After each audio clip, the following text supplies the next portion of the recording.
Okay, what's up, Tech Nation? It's me, Mr. K31, and we got a banger for you today. We got Mr. Mark. He is, I call him the mad scientist. This is a water treatment facility, and this is what happens when we bring a dirty tank in, and this is the process of him cleaning the chemicals, making the chemicals, the leftovers. He's going to explain everything, because y'all know I jack it up, but he's going to explain how I bring in a hazardous material, and he make it back safe to use, environmentally safe. And I'm gonna shut my mouth and let him do his thing. So Mr. Mark, you got it from here. Hey there, Tech Nation subscribers.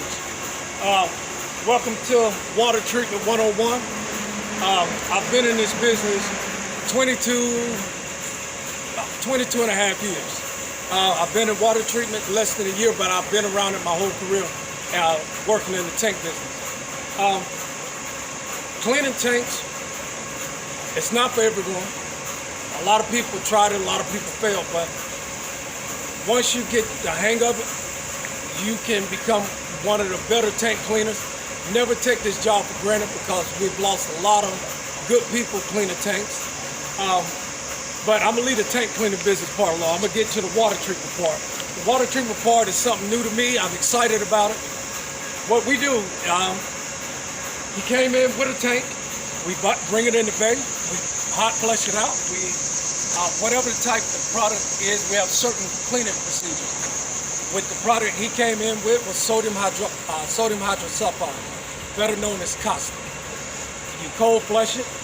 You can hot flush it, then steam it, or you can cold flush it, detergent wash it. It all depends on the process that they actually call for the next load that's pending.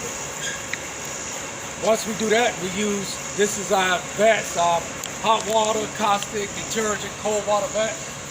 We'll flush them out, and once they flush it out, that's when everything comes to me. All the water and all the leftover cleanup process goes down the drain and comes to the sump pump. The sump pump is the end of the process from the tank wash, but it's the beginning of the process for me. It goes into the sump pump. What the sump pump does, it pumps it into both of these tanks right here. These tanks are, each one of them are 6,500 gallons. All it is a holding process. It holds the chemical and the water and the residual from the tank until it's able to get processed all the way to the other end of the water treatment. Basically what this is, it's just like a human body. This is the mouth. All the way down is the end of the process of the food and water going through the system. To make it in layman's terms, to make it simple, everything goes in the holding tank. Goes up to our sludge tank, which you guys can follow me. This, actually better than that, we can go on top and you can see it a lot better for yourself.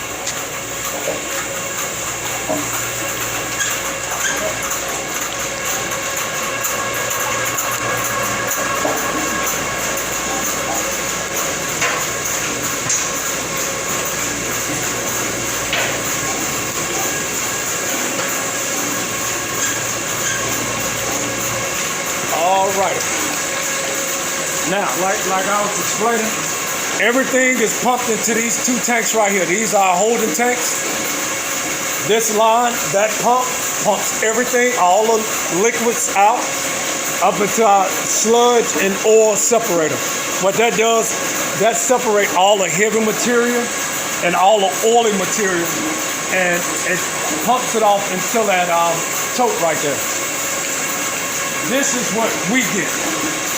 Well, this is what I get, actually. This is stage one. That's all raw sewage, all raw wastewater right here. Stage one is where the sulfuric acid is pumped in there. And the reason you use that to bring the pH down. You don't want your pH too high. Stage two is where the alum is pumped in. That little trickle right there, it's like a coagulant. It helps the heavy materials that's in this water. This looks just like regular water, with a little color, but it's so much product, it's so much sludge that you can't really see. But if you look on this stage 4, you can see how the water is breaking up a little bit. You have clean water on top, and you have this sludgy product, which we call sludge, on the bottom. What that does, it sinks to the bottom, and it goes over to our clarifier right here.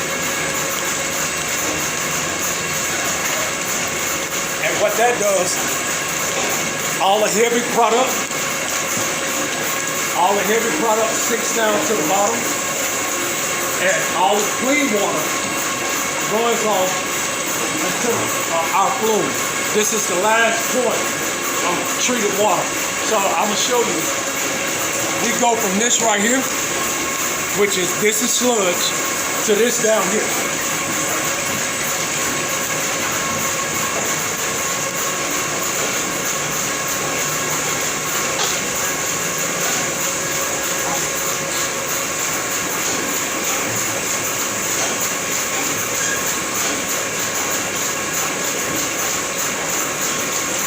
This is the end process of this right here.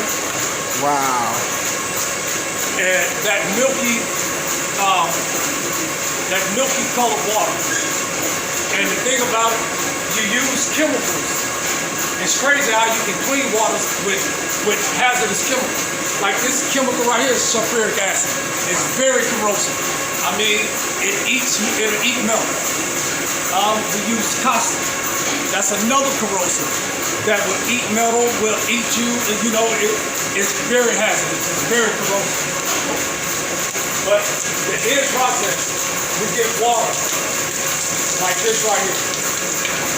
And what this does, when the city come out and check us out, this is where they check it.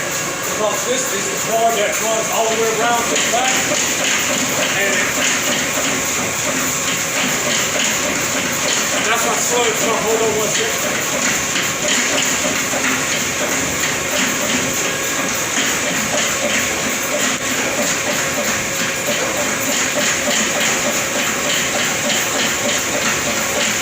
So what is it doing exactly right now? It's pumping?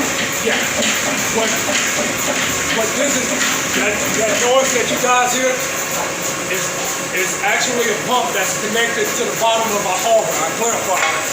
And what that does, all that heavy product that I just showed you in my hand, what it's done is pumped through this hose, through this tube, and goes all the way over to that very last tank. And that's the end process of the whole water treatment, system.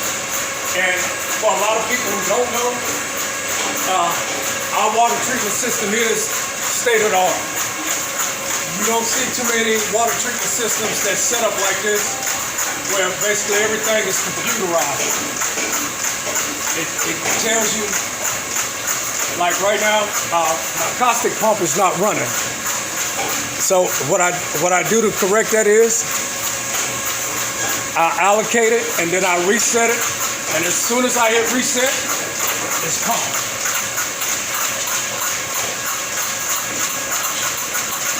But like I was saying, that noise that you heard, that pump, that's pumping sludge all the way through. Over here to the sludge holding tank. And what I do, once I need to do a press, this right here is called a press.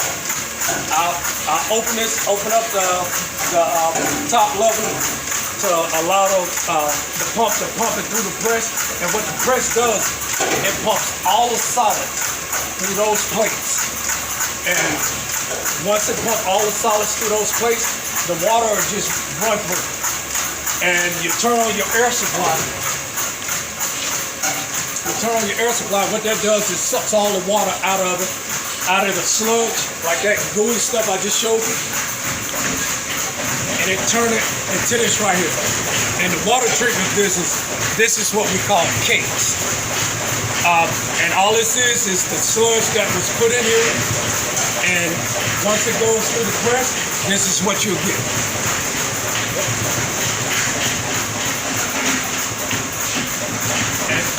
This right here is tricky, but once you practice with it enough, you'll get the hang of it.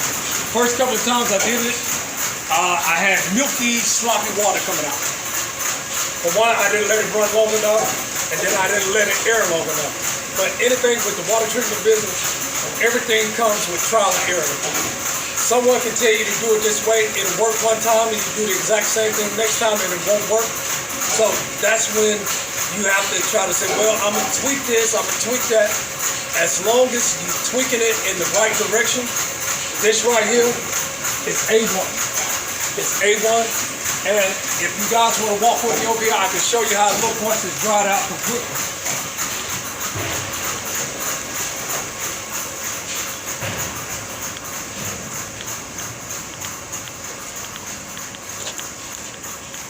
Yep. Once it's dried out completely, this is what it looks like. And this is what we call good cakes right here. It's processed, it's not all slimy and watery and gooey. That means the chemical balance and everything, all the chemicals was correct. It wasn't too much of one or too less of another. Everything was on point. And like I said, you have some that's different colors. This is more of a grayish color. You have some that's dark gray. You have some that's completely white. That's normal because you're cleaning so many different products. Some products you clean like a latex. Latex is a white product. Some products is a brown color, so you're gonna have different colors in your press. But like this right here, that's a nice gray one. I can't tell you what this was we cleaned, but it's a good cake. That's all that matters to me. But Mr. Tank Nation, I'm glad you invited me to show you some of the interesting stuff I do. And one day, actually, I can get with you and you show me some interesting things that you do also. Sounds good. We thank you so much. We thank you so much for sharing some time with us. And once again, we're gonna be doing some. We're gonna have a sit down with him. He has some amazing projects he got coming along. We're looking forward to watching him, his family, as well as his business, as well as his community grow in the future. So once again, y'all be safe. And you got any words of wisdom for the young people out there? The only word I have for you is believe in your dreams. No one can stop you from doing what you have set forth for yourself. It's a reason why you're put here. If you believe in you, no one else can stop you from doing nothing. I'm a 51-year-old man. I've been in the Marine Corps. I've done things in life, and I've always pushed myself. I push myself to the point where, some people say all you want to do is work. That's true, I do, but I have kids, I have families, I have houses. And I'm a motivator. I help a lot of people out in a lot of different ways. But I'm never to the point where I can't sit down and take wisdom from someone like you, Mr. Tank Nation. Like I said, I appreciate you putting me on.